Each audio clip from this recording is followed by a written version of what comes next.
돈 벌기 딱 좋은 시간. KBS 1라디오 경제쇼.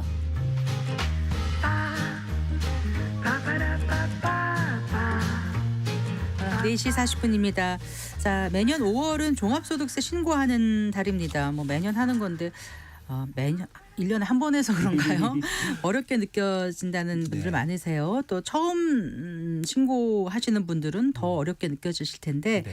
자, 오늘 그 달라진 세법 있으면 또 말씀드리고요. 알아두면 좋은 절세 꿀팁도 말씀드리겠습니다. 국세청에서 22년 근무하셨던 분입니다. 가현 세무법인의 염지훈 세무사 스튜디오에 모셨습니다. 네, 반갑습니다. 안녕하십니까. 네, 안녕하세요. 네.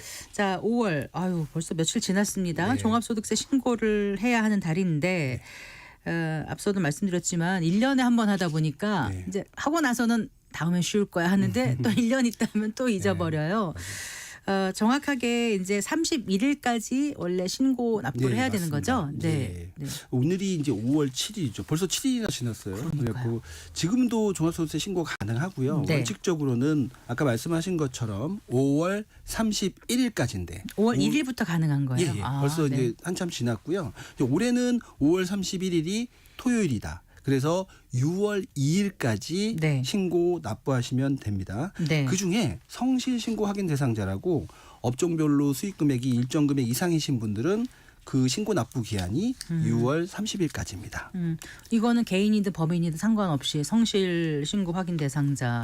법인은 이미 이제 3월 말에 업종별로, 예. 3월 말에 신고가 끝났고요. 네. 이제 개인들 기준으로 개인들이 그렇습니다. 성실 신고 확인 대상자일 경우에. 예, 맞습니다. 근데 저희 애청자분들 네. 종합소득세 신고 대상자이신 분들도 꽤 되실 것 같은데 가장 쉽게 하는 방법은 뭐예요, 요즘? 네, 우리나라는 홈택스라는 제도가 정말 잘 돼 있거든요.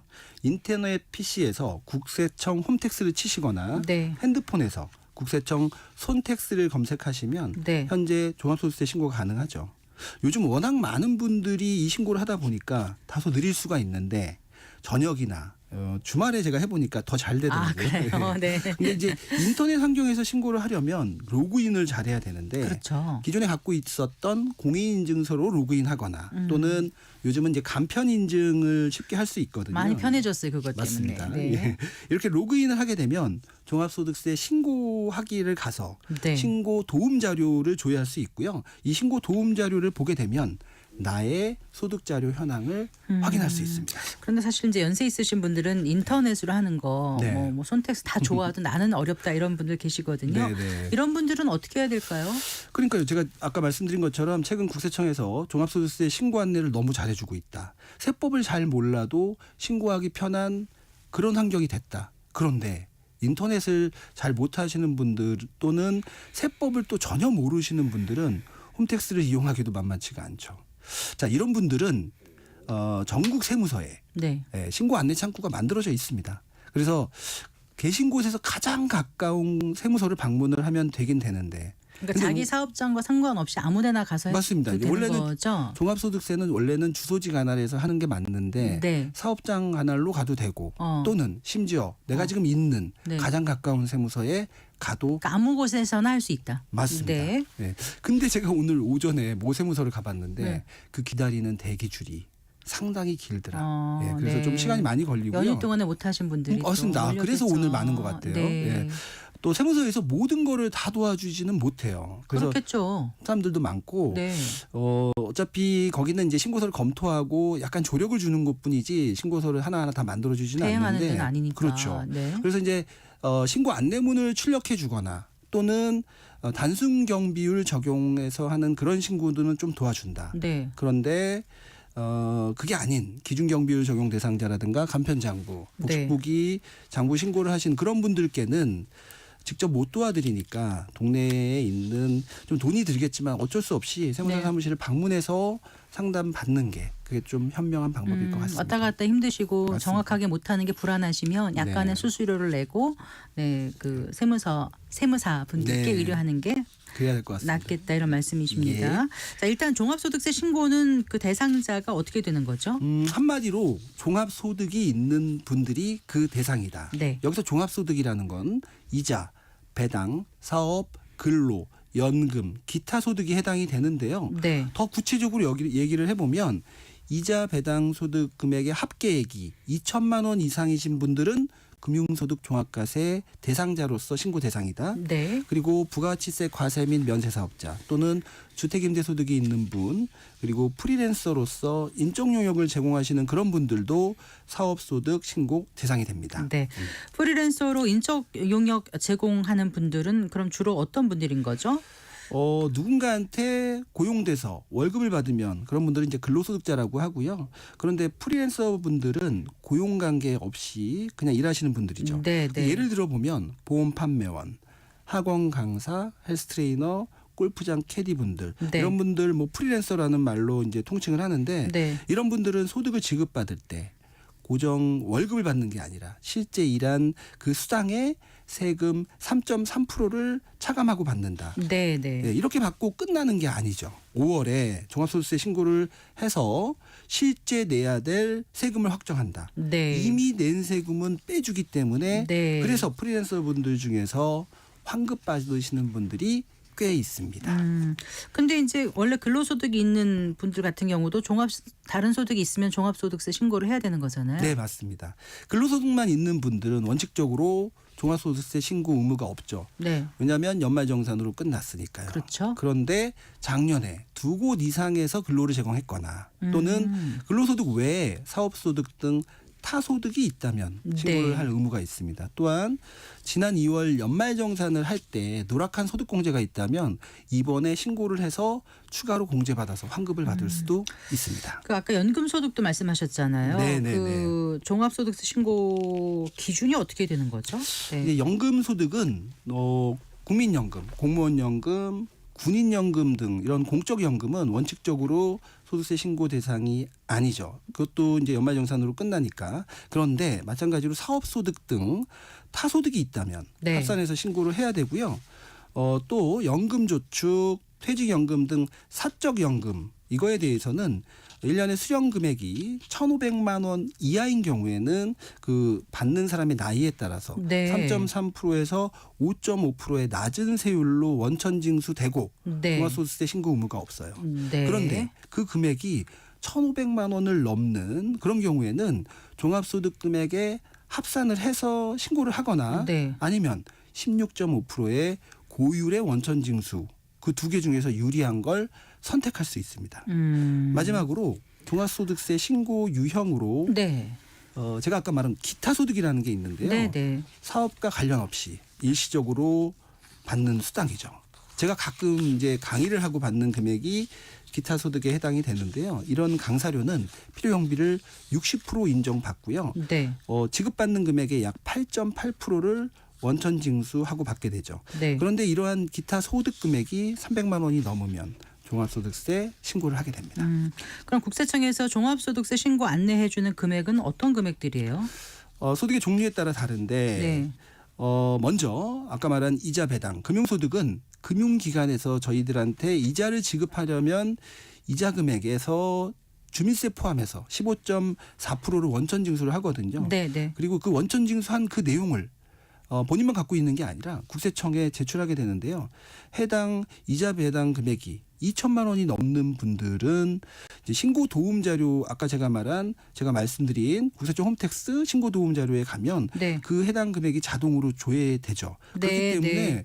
그 돌아다니면서 일일이 금융기관으로부터 그거를 자료 받으실 필요 받을 없다. 필요 없죠. 네. 네네. 그래서 홈택스에서 해당 자료를 보고 그대로 반영해서 편안하게 신고할 수 있습니다. 네. 그리고 이제 타소득이 있는 분들은 또 타소득하고 합산해서 신고해야 되죠. 금융소득 외에 타소득이 있다면.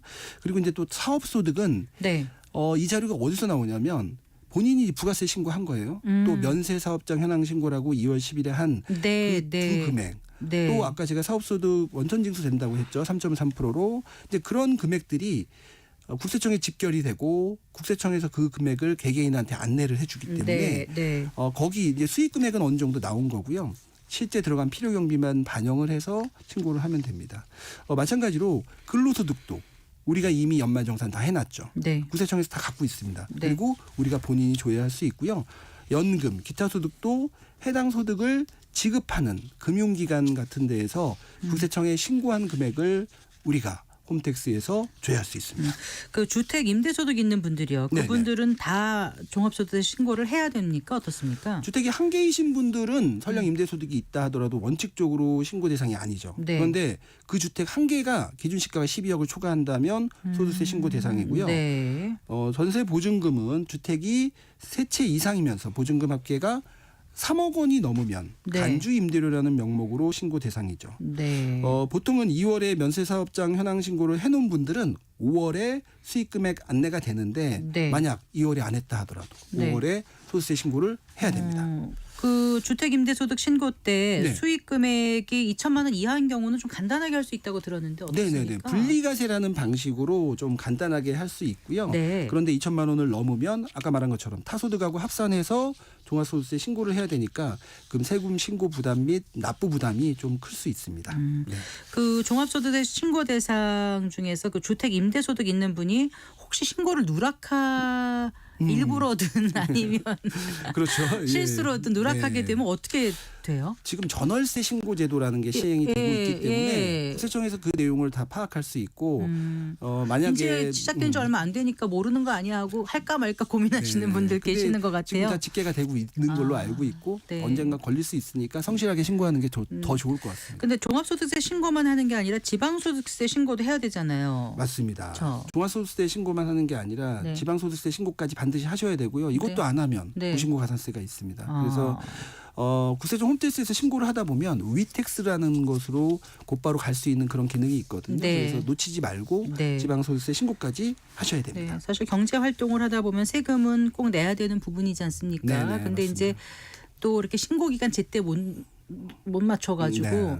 가산세까지 무는 건 좀 속상해요. 맞습니다. 제가 봐도 네. 가산세는 정말 아깝습니다. 그래서 신고 기한 놓치면 가산세가 얼마나 됩니까? 일단 이제 우리가 신고기한 내 신고를 못하면 그걸 무신고라고 그러는데 무신고에 따른 가산세는 원래 납부할 세금의 20%다. 그런데 뭐 한 달 이내에 빨리 잘못한 걸 알고 기한 후 신고를 하게 되면 네. 20%가 50%까지 감면이 되니까 한 10% 정도 부담을 하게 되고요. 예. 또 신고를 안 했는데 납부했을 리가 없죠. 납부를 안 하면 그 납부 지연에 대한 가산세도 예. 1년에 한 8% 정도 돼요.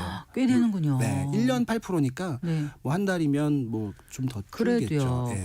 근데 이제 사람이 살다 보면 갑자기 네. 돈이 없을 때가 있지 않습니까? 네네. 소득은 있었지만 내가 지금 당장 세금을 낼 돈이 부족해요. 맞아요. 그러면 일단 신고는 해놓고 일단 신고는 했고 신고하는데 큰 돈이 드는 게 아니니까. 맞습니다. 그러면은 무신고 가산세는 안 내는 거죠. 네. 그러면 납부 지연 가산세만 내게끔 신고라도 네. 먼저 해놓는 게 좋을 것 같습니다. 전자신고 방법으로 하면은 더 혜택이 있습니까 혹시? 맞습니다. 이제 세무대리인을 통하지 않고 본인이 직접 전자신고를 한다. 네. 그렇게 되면 개인이 2만 원 그리고 이제 지방소득세까지 전자신고를 한다면 22,000원. 22,000원. 큰 되겠네요, 돈이죠. 다 합해서. 네. 좀 반찬값 정도는 된다. 저는 그렇게 말하고 싶습니다. 세금 납부와 관련한 그 좀 팁이 있으면 더 알려주세요. 네.